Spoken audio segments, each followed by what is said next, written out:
Renforcer le rôle des médias et de ces structures d'autorégulation dans le support au dialogue constructif et dans la promotion du contre-discours et des messages positifs pour construire une paix durable en prévenant les risques liés à tout discours haineux, conflits interreligieux et fonciers, incitation à la violence, désinformation et sexisme au Bénin. Tel est l'objectif de l'atelier organisé par WeWorld qui vise à aboutir à un texte consensuel servant de support de plaidoyer pour l'actualisation de l'ODEM. Firmin Pécan, vice-président de l'Observatoire de la déontologie et de l'éthique dans les médias ODEM, a souligné l'importance d'actualiser le code d'éthique et de déontologie qui date de 25 ans.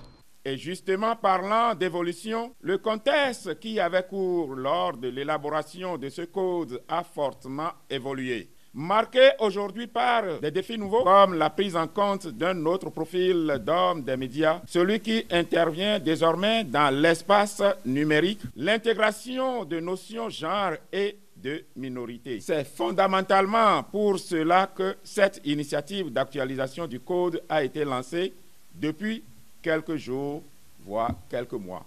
Le représentant de WeWorld, Sylvain Dourhan, a remercié les partenaires et rappelé l'engagement de l'ODEM dans le processus de la révision du code de déontologie et d'éthique des professionnels des médias. Reconnaître l'engagement affirmé des conseillers de l'ODEM.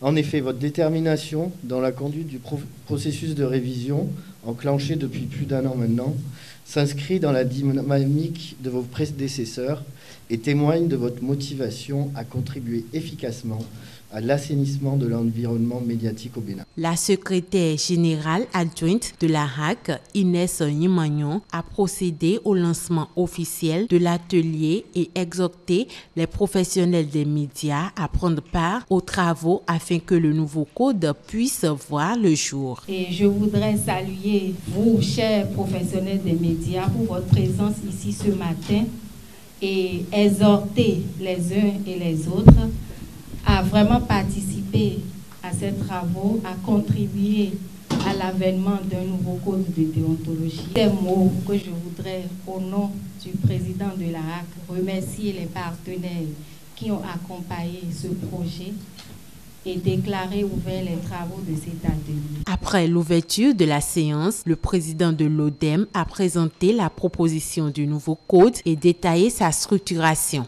À 33, désormais nous avons 33 articles du code. La structuration a légèrement changé. Nous avons proposé au début un glossaire pour permettre donc d'avoir la compréhension de quelques notions clés comme vie privée, intérêt public, sûreté de l'État, qui sont des éléments qui prêtent à confusion et qui sont également des sources de plaintes. Cet atelier de relecture du nouveau code de déontologie et d'éthique dans les médias est une avancée dans l'histoire du journalisme au Bénin, ouvrant ainsi la voie à un métier qui répond aux attentes de la société moderne.